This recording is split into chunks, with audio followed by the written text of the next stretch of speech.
Well, the great Patriot Purge is now exploding. You see, over this past year, the Biden administration has done everything in their power to not only purge conservative voices from the airwaves, but also to purge conservative voices from government departments. You see, last year, the Biden administration directed General Austin to weed through the U.S. military to remove anyone that they deemed as a patriotic extremist, which is just another word for Trump supporters and conservatives. In fact, it went so far that General Austin hired Bishop Garrison to do that. Now, if you're unaware of Bishop Garrison, he often repeatedly stated that Trump supporters were racist and that they should be purged from the U.S. military. And this just so happened to be the guy that they hired to do the job.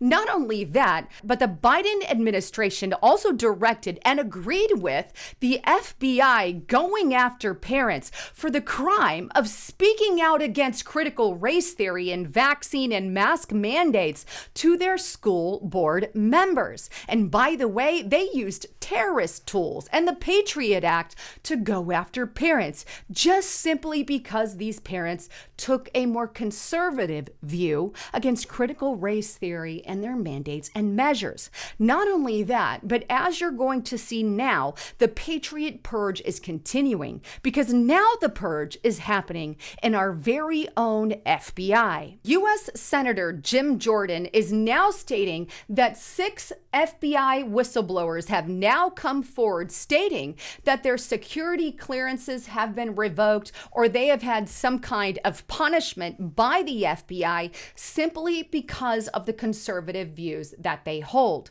In fact, the senator wrote a letter to the FBI director, Christopher Wray, and here's what it stated. And I quote, "Dear Director Wray, we continue to investigate allegations that the FBI is retaliating against FBI employees for engaging in disfavored political speech. On May 6, 2022, we sent you a letter that detailed examples of the FBI suspending the security clearance of FBI employees for their participation in protected First Amendment activity.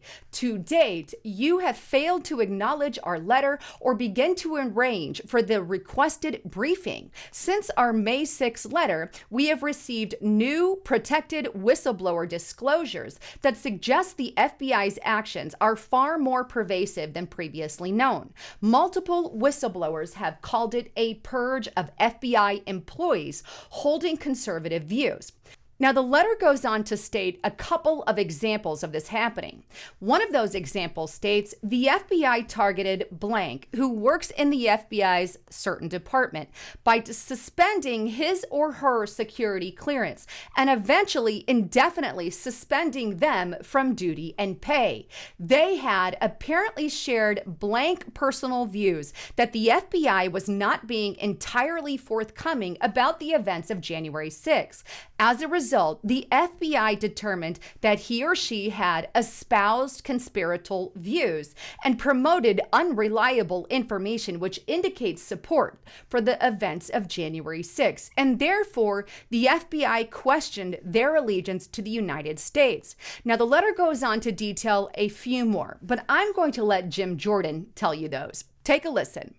Now, this specific FBI employee I mentioned, what can you tell us more about him or her? Decorated Iraqi war veteran being run out of the FBI. His allegiance to the country is being questioned because he had the gall to say something that offended the FBI leadership about the January 6th investigation. The other one is also having the same thing happen to them simply because on an anonymous questionnaire they said something that the leadership disagreed with them about January 6th. And I would point out, Laura, that we now have had 6 agents come forward as whistleblowers. 2 on the school board's narrative, on the school board's issue, and 4 now regarding January 6th. That is a concern to us, but we've had literally a half a dozen FBI agents come to our committee. half a dozen FBI employees have now come forward stating that they are being targeted simply for their conservative views.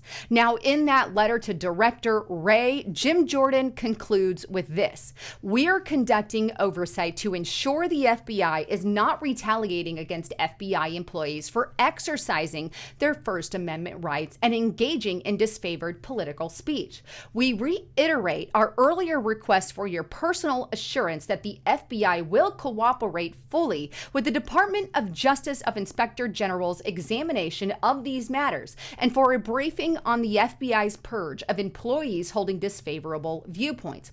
We remind you that whistleblower disclosure to Congress are protected by law and that we will not tolerate any effort to retaliate against whistleblowers for their disclosure. Thank you for your prompt attention to this matter."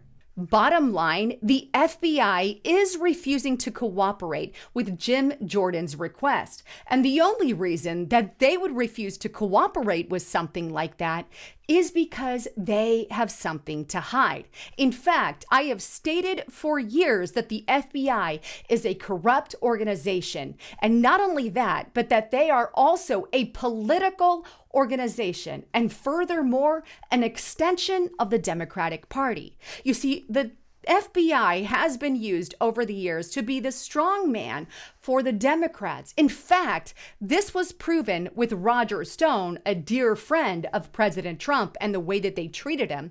And not just with Roger Stone, but more recently, Peter Navarro, an author and economist. And more specifically, he also served in Trump's administration. Now, Peter Navarro lives right next door to the FBI, and the FBI could have easily grabbed him from his home in their, quest to go after President Trump and his supporters. But either way, they wanted to send a message to patriots and Trump supporters. So instead, they cuffed him on his hands and in his feet, and while he was about to board a plane. Seems a bit extreme, especially when the crime doesn't fit their actual, way that they treated Peter Navarro. But I digress. I think it's obvious the FBI is just an arm of the Democratic Party, and this needs to end. Time to disband the FBI, if you will. Anyhow, wanted to bring you the latest on all of that. Please don't forget to check out my partner at noblegoldinvestments.com. If you guys haven't converted your 401k or gotten something backed by gold, silver, precious metals, some kind of IRA, then now is the time to do that, because they are giving away this 3-ounce silver coin with any approved plan. So check it out at noblegoldinvestments.com. Also, check them out on YouTube. Here's their YouTube channel. I encourage you to follow them. They've done a lot of amazing series on the history of money, what's really going on with gold, silver. So subscribe to them on their YouTube channel to get more information on that as well.